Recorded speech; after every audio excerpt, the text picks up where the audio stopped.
Hello, welcome to the Braid and Tinker podcast. My name is Melanie and this is a video cast all about knitting because that is something that I do a lot of.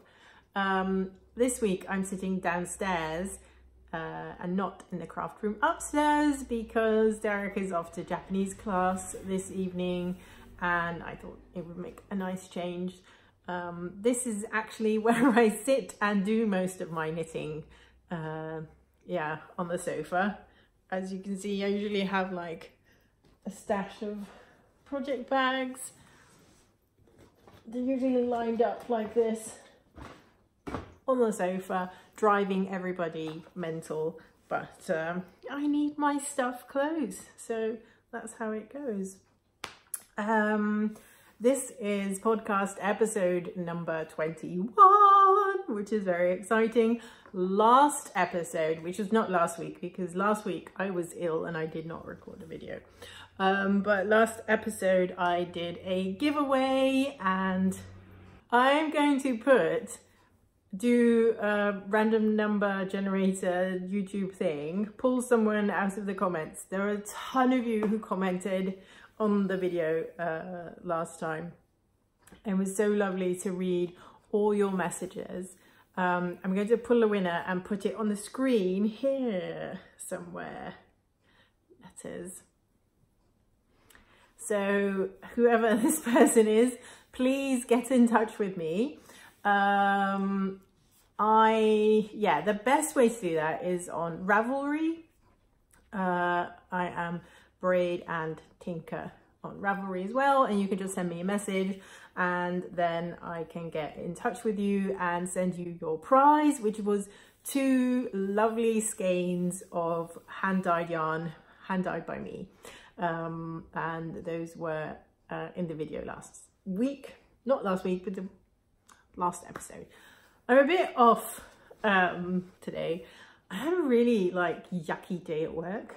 Do you have that sometimes where you feel like, I don't know, I'm a software developer and it's a really nice job and I have a really nice workplace, but what people I think often don't get is that software development is actually very sort of like an emotional job because you are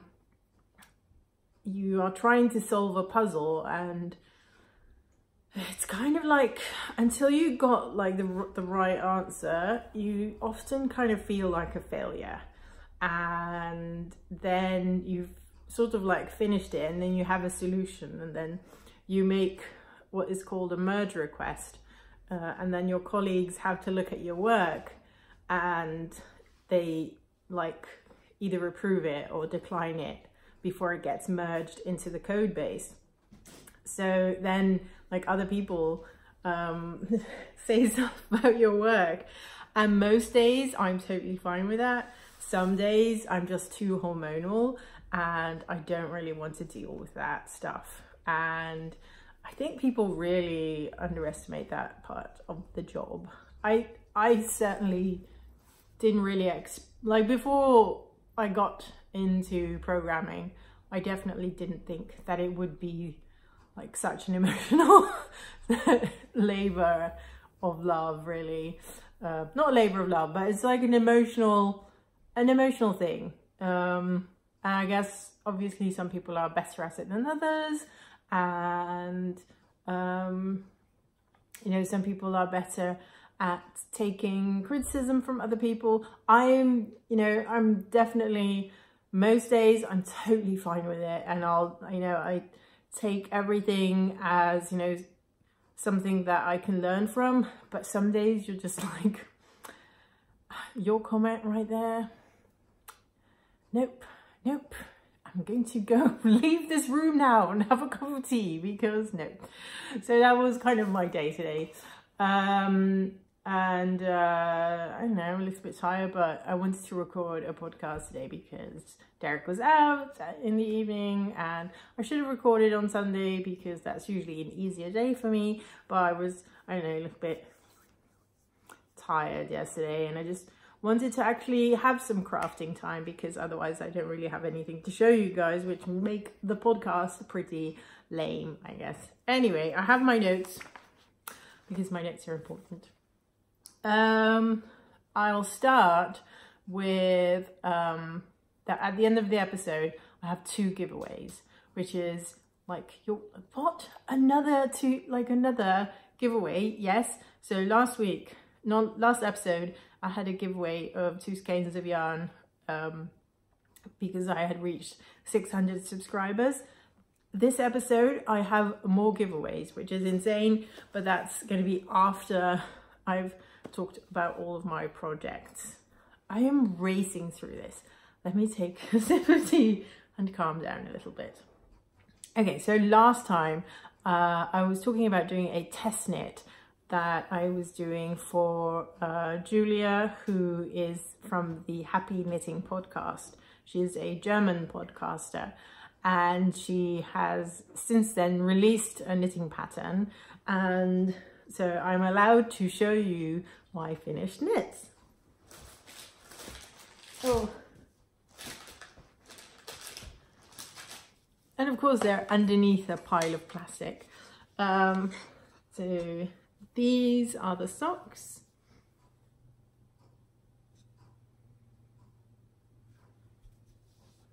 The pink is some yarn that I hand dyed myself, and the blue is from Bird Street UK.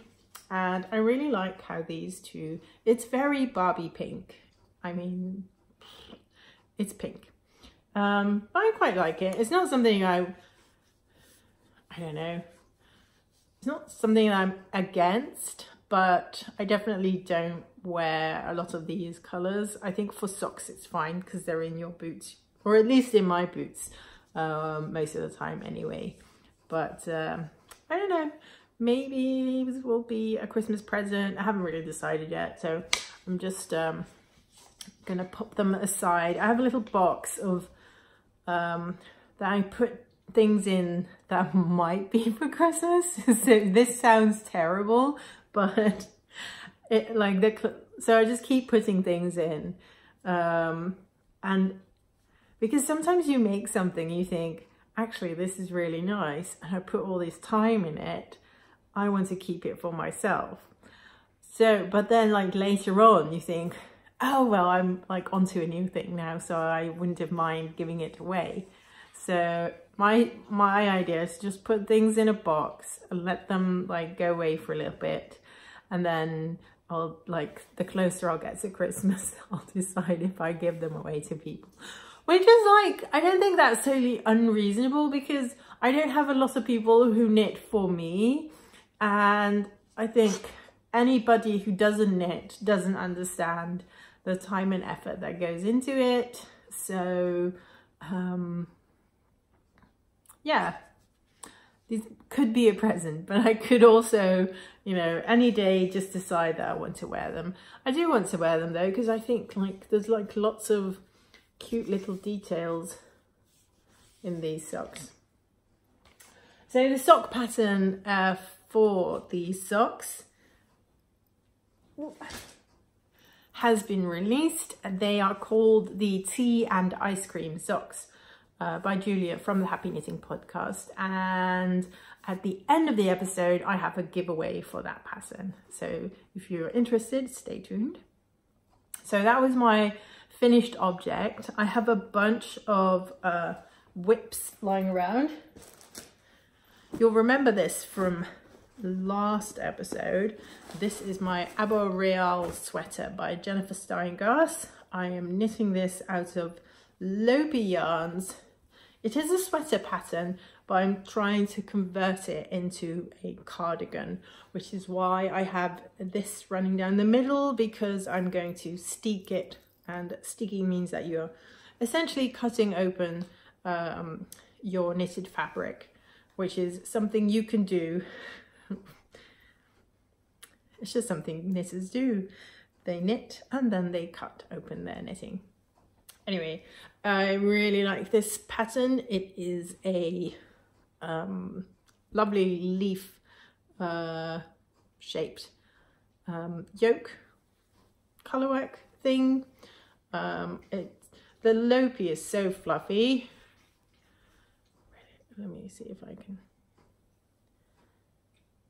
Yeah, so I really like that. I've made some progress on it, but not too much. I think I'm pretty near the ribbing at the bottom, and then I just have to do the sleeves. And oh, excuse me, I don't think the sleeves will take very long. This wool is pretty chunky and it goes really fast. I think the official size is worsted weight, which seems about right. The pattern is actually for a DK, but I just mitigated that fact by choosing a smaller size, and I think that'll be fine. I quite like the fabric that it has created. It's not too drapey, it's not too dense. I liked it to be a little bit dense because I want like a really warm cardigan for this winter, because I've talked about this many times, but like last year in the winter, there was this thing called the Beast from the East, which was like terrible icy winds from Siberia that crossed over Europe for a couple of weeks, and it was flipping freezing and I was so cold, and I don't know, just like it still gives me nightmares. When I get so cold, like my bones hurt, so I just really do not like it. Hence knitting these things. So that is that. I put this away. I didn't knit a whole bunch on this, and it's not because I don't like knitting on it. I do like knitting on it, and I do want the project to be finished. It's just that other things caught my fancy, and that's just how that goes sometimes. I've oh, bunch of cat hair. I have sort of I feel like there's pressure sometimes to do all the things, like knitting all the things and doing the podcast on a regular basis, in addition to like working 4 days a week as a programmer and being a mum to a 3-year-old and like stuff, and sometimes like going out and socializing with friends, and like, and then I thought, oh, but I can also design knitting patterns and I can dye all the yarn, and sometimes I just need to tell myself there are only 24 hours in a day, and I am someone who actually absolutely needs at least 8 hours of sleep every day. Oh, that was the phone, sorry. So yeah, I can't do all the things like all the time at the level that I would like to do all the things all the time. So I've tried to be a little bit more kind of like gentle with myself and give myself some room to work on whatever I want to work on, and just leave some things if I don't feel like working or dealing with them. So yeah, that's just like a little sort of like end of year mode I'm in right now. I'm trying to enjoy the things and not be sort of like feel stressed out about anything, which is, you know, I would give that advice to everybody every time, all the time, every day. But I think most of you, you know, sometimes you set different standards to yourself than you know, you're kinder to other people than you would be to yourself, which is a bit silly, but that's just how it goes. Anyway, recently I was watching the Goldberry Artisans podcast, and that is hosted by Emily, I think. Oh, I should have written this down. That's terrible. Anyway, she has a really nice podcast, and it was a Rhinebeck episode, and I'd never watched her podcast before, but I've really, really enjoyed it. What I do sometimes is, because YouTube has like an algorithm in which it like thinks, oh, you'll want to watch this, you'll want to watch that. And so obviously, I'm sorry, I need to stop kicking the stand. Obviously, it recommends you the podcasters that have most views, because most people have watched that and enjoyed that. So, you know, YouTube, the algorithm thinks this is something that you will enjoy. And usually that's the case. Just that I find lately that I'm kind of, you know, just want to change it up a little bit. So I go looking for other podcasters, and I just do that by typing knitting podcast in the search field and then filtering it by most recent uploads. And it's really interesting because sometimes you see, you know, podcasts that are, you know, have like 1 or 2 views because they've only either like been up for like 2 minutes, or it's just somebody who's just started podcasting. And sometimes you find something that has loads of views, and that is someone who has been podcasting for a really long time, but you just don't know about them. So I find that really interesting, and I do that from time to time. And that is how I got to the Goldberry Artisans Podcast. Anyway, so Emily, I was watching her podcast, and Emily was knitting the vintage Fairy Lights socks, which is a pattern by Helen Stewart of Curious Handmade. And she was knitting them out of like I would say mint blue, very light blue knit picks yarn. And I just thought it was so pretty, because most people have knit that sock out of, you know, special speckled hand-dyed yarns. I think it was part of one of the Little Bobbins Christmas Eve cast-ons. So people save like special yarns for that. If you go to the project page on Ravelry, you'll see that, you know, most of them are knit out of sort of like pretty speckled hand-dyed yarns. But I just thought that pattern is so pretty, and you can really see it in a non-speckled one color yarn. I don't know the normal word for that. Sorry. Anyway, so I thought, so it was like in the evening, and this is what happens. I'll see that and think, oh my goodness, that's a good idea. I need to do that too. Except that we don't really have knit picks in Europe, especially not in the Netherlands. So I just went to a local web shop online and found a plain sock yarn that had a similar color. I think mine is a bit more green, minty green. I think hers was a bit more blue, but you know, that doesn't really matter. So yes, these are my vintage Fairy Light socks. I think they're so cute. I really, really like this pattern. So these are knit top down. I usually knit my socks toe up, but you can't do that because the pattern really makes kind of like this droplet shape. And if you knit it the other way around, it would be like kind of, yeah, upside down, I guess. And with some patterns that really doesn't matter, but I think with this one, it just looks so nice to have like these dropping bulb shapes that I just decided I'll just knit them as specified in the pattern. And also this pattern, I don't think it has a chart in it, so you kind of have to knit it like this. I mean, obviously after knitting this, I would be able to reproduce a chart so that, you know, maybe later on I will knit a pair toe up So then it would be like this. But yeah, I think I really like this.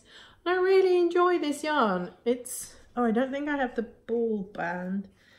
Let me, I usually knit two at a time socks, and I did do that. I just found it extremely fiddly with putting the heel in when knitting top down and then doing the heel flap and gusset on ones. So I've just split them and put them on separate needles, and then when I have both of the heels in, I'll put them back on one needle. So I think for me that's just the fastest method. This is a new project bag, by the way. I got these from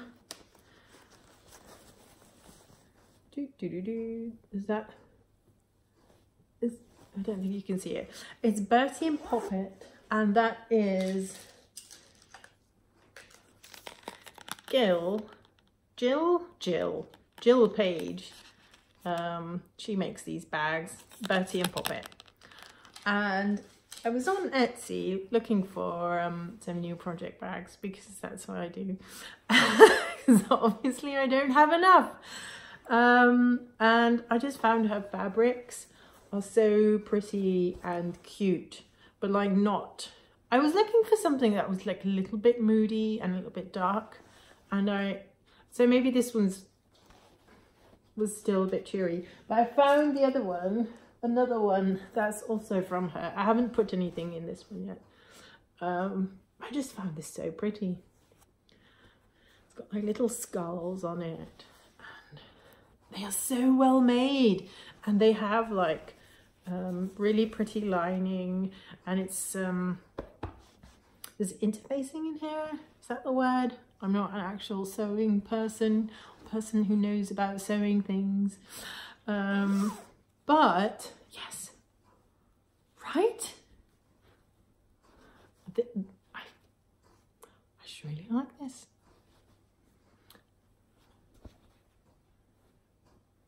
This is my jam, as people say.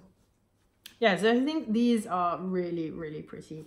And Jill, I don't know why I said Gil, that's so ridiculous. Jill was so kind as to donate a bag for you guys.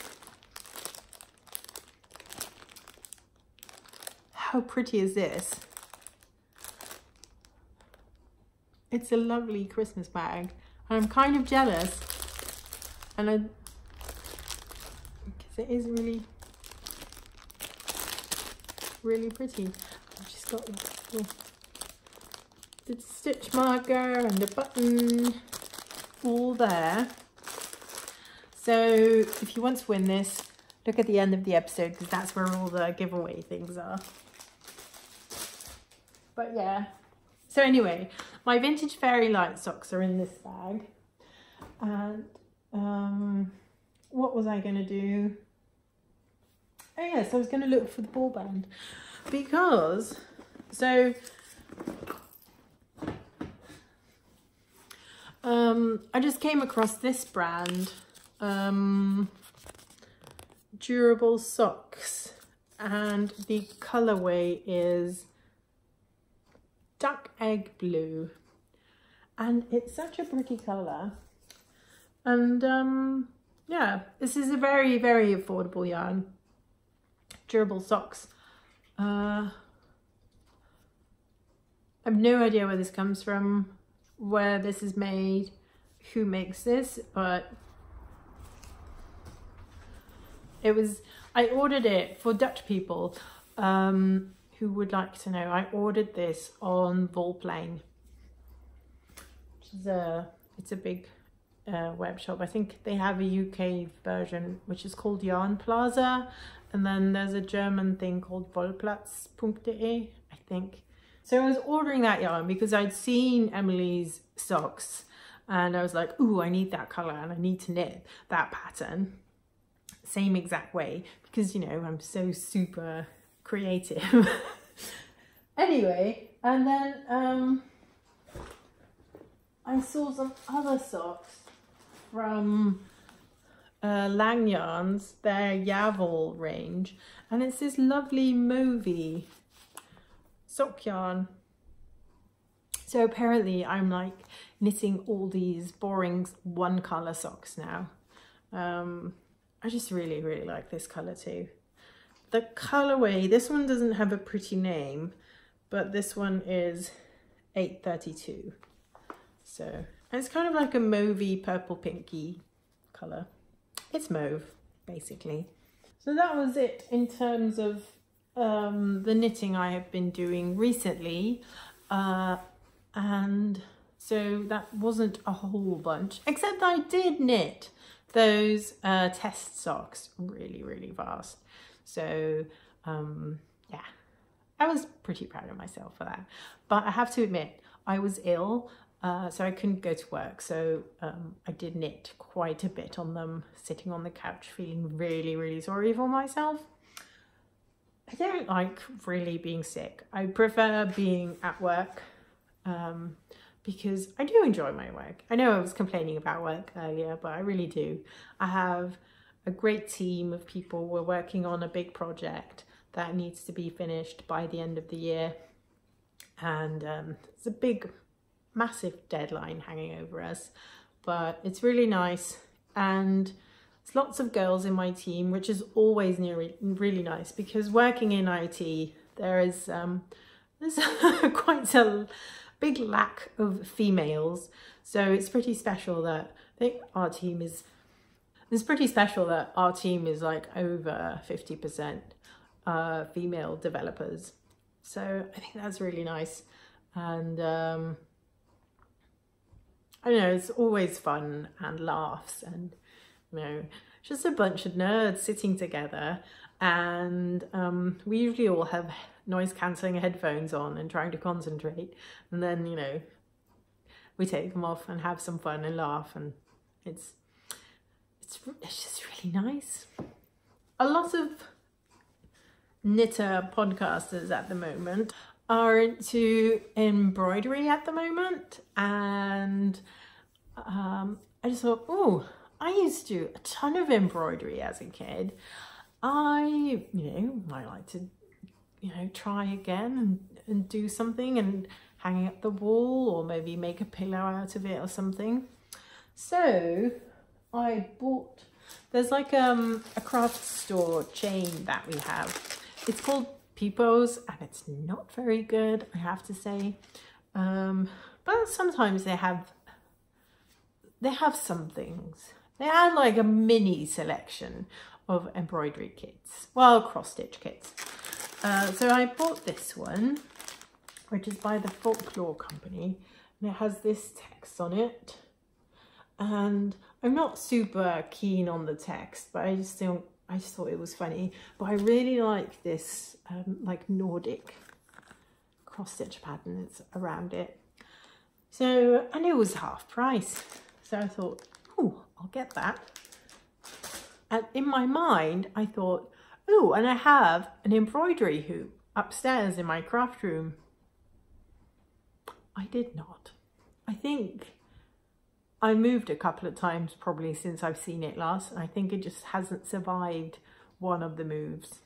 So I had to go online and order some embroidery hoops, which is fine. I didn't exactly look at the size, so I've got a rather big one. I think this is 30 centimeters, but that's okay. And I'm really enjoying this. It's not as fast as I thought it would be. For some reason, I thought I would zoom through this thing, but it's not really happening. I think this was like 2 evenings just getting the text in. I think it's also to do with the fact that it's not nice blocks of embroidery. It's just long, sort of awkward shapes to make the text, which is, yeah, not great. But I'm really enjoying this thing, and I'm really looking forward to seeing more of it when it's done. But as you can see, it's going to be quite a large object, so I think I will make a pillow out of this instead of making it into something to hang up. I bought another embroidery hoop and I want to do some freestyle embroidery into that on a linen fabric, do some flowers and that kind of thing. I haven't really decided on anything yet, but yeah, there's loads of examples and inspiration on Pinterest and on Instagram and stuff like that. So it's just something that I'm doing and I'm really enjoying, and it's taking time away from knitting, but oh well. The only thing is, I don't really have a bag that this fits in, so I might order a smaller hoop because I think this is just a too big and awkward size hoop. So I think I might just get a smaller one this week, so it'll be a bit easier to work with, and then it'll fit in one of my million project bags. But yeah, so again, this pattern is by the Folklore company, and so it didn't come with a hoop, but other than that, it has everything. It has a needle, it has the embroidery floss, it has stitch pattern, it has instructions on how you have to do it, which I was a little bit confused about because apparently this is like some Scandinavian company, and their explanation of embroidery was not how I remembered it. But apparently there's a difference between Danish embroidery and English style embroidery. And the Danish embroidery is where you do, so this is what I do because this is just how I was taught as a kid. But you make crosses, and what I do is I pull the thread from the left bottom corner, put it back in at the top right, pull it through to the left, pull it back out and put it in. Then I have a cross at the front. But apparently Danish style embroidery is you make left slanting stripes, I guess, for a row, and then you go back and you put the right slant, or maybe it's the other way around, it doesn't really matter, but you do slants first and then you slant back, which is interesting. But I have to say, with some of the things where, some of the lettering where I had sort of like worked myself into a tizzy because I hadn't, you know, sometimes you accidentally you finish off your cross, put the needle through the back, and then you realize that it's the exact same spot where you need to put it back in if you want to have all your crosses in the same way. And just doing it in a different way has helped in that kind of. So, and I had never realized there's apparently 2 ways to do cross stitching, which is, I don't know, maybe it's like continental and English style knitting, but then we also have Portuguese knitting, which is funny.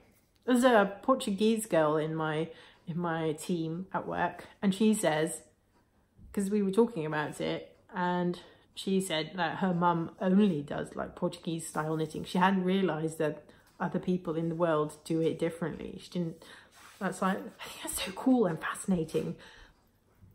Anyway, I would like to learn Portuguese style knitting, I think, one day. Oops, that was my notes. But on the other hand, I have tried continental knitting and that was not a success. So maybe I should just stick with English style knitting. English style knitting and English style cross stitch. Apparently I do all the things in a British way. My notes. Yes, so this episode, we've already had winners for the 600 subscriber giveaway. And I am now going to explain to you how you can win. No! Oh, all the things are falling on the floor. It's so annoying. this sock pattern, the Tea and Ice Cream Socks, Julia was so generous as to gift one of you guys her latest pattern. And so I thought I'll open a thread on the Ravelry group. There will be a link to the Ravelry group in the description box down below on YouTube. And I'm just assuming that most knitters have a Ravelry account. If I'm wrong, please let me know on YouTube, because then I'll think of a different way for, you know, giveaways later on. But if you want to win this knitting pattern, I'll open a thread in Ravelry, and the prompt will be, let me know what is your favorite type of ice cream. Put that in a thing, and then the next episode I'll pick a winner, and then Julia will send you the Tea and Ice Cream Socks pattern, sock pattern. So that was the first giveaway of this episode.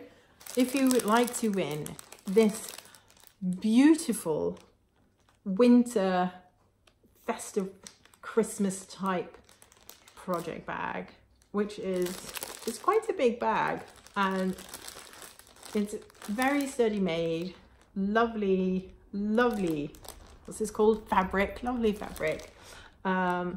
Ooh, shall I just open it a little bit so we can have a sneak and see what the inside fabric looks like? Ooh, this is the inside. I'll zip it back up again. And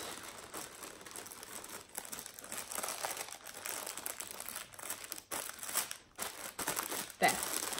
Nobody will know that it's been opened before.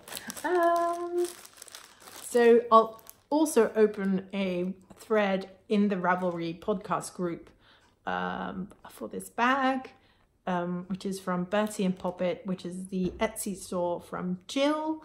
And if you could let me know what is your favorite Christmas tradition, and if you don't celebrate Christmas, that is also fine. Just let me know what is your favorite winter holiday tradition. But I am half British, so I love Christmas because that's just, it's, I don't know, I guess I get very excited about things like mince pies and paper hats and crackers, custard, turkey, cranberry sauce, stockings, chocolate orange. I love Christmas. Christmas is the best though, right? I'm just so excited about Christmas again this year. And sometimes I'm too excited about Christmas. Like last year, I promised I was going to hand make Christmas crackers. That was a bit of a failure. I had made felt, so this is what British people do with Christmas. We have crackers, and then out of the cracker, there's always a plastic toy, a stupid joke, and a paper crown. And you put the paper crown on your head, and that's how you eat Christmas dinner, Christmas lunch. And I thought, oh, I can make like really fancy ones, like hand make them. And so I had made felt crowns and I had like hot glue gunned like fake rhinestones on them, and they looked pretty cool, but it literally took me an entire day because there was so many people and I had to hot glue gun, and like I was like sewing bits together, and it was a disaster. And then that's not the worst of it. I couldn't get those pieces of string where you pull them apart and it's not string, it's those pieces of paper that you pull apart and then it pops. That's the cracker bit. I couldn't find that in the Netherlands anywhere. So I got some of those. It was like, it's just like kids' fireworks, but they were a little bit too much. So I'd wrapped everything in paper. Looked really pretty. Like we did one of the crackers and it's like smoke everywhere. So I'm not doing that this year. I'm just going to buy crackers again. I might even just buy crackers, disassemble them. No, Melanie. Oh, I need to stop myself sometimes. I have ridiculous ideas. I'm a ridiculous person, honestly. Anyway, I'm really jealous of whoever's going to win this bag because I do really quite like it. Anyway, I have 2 beautiful bags from Jill. I'm really happy with. Anyway, I think those were my fibre art ramblings for this episode. I think now comes the grueling task of editing this monstrous heap of whatever together into a semi-normal conversation. I hope you're having a lovely week, and be sure there will be more giveaways on this podcast because I'm feeling so Christmassy and feeling generous, and I really would like to sort of like give to the community. I just like that. So, you know, if you have anything that you would like to share with me, not in like give me, but like share like a story, something like that, just let me know. If you have like ideas for this podcast, let me know. Put everything in the description, no, in the comment section down below. If you want to win either the sock pattern by Julia or the lovely Christmas project bag by Jill, or both, go to the Braid and Tinker podcast Ravelry group. I know lots of people are not massive fans on the group section, but I have to say, once you kind of get used to the navigation bit, it's actually fine. So go there, you know, and put in your answers to the prompt, and I, you know, might pick you as winner. That's it for this episode. Thank you so much for watching. It was a pleasure having you in my living room, which is so weird. And I hope to see you again soon. Bye. Oh, and if you've enjoyed this episode, please leave a like. And if you haven't already, please subscribe because that makes me happy. Yay. Okay, thank you. Bye.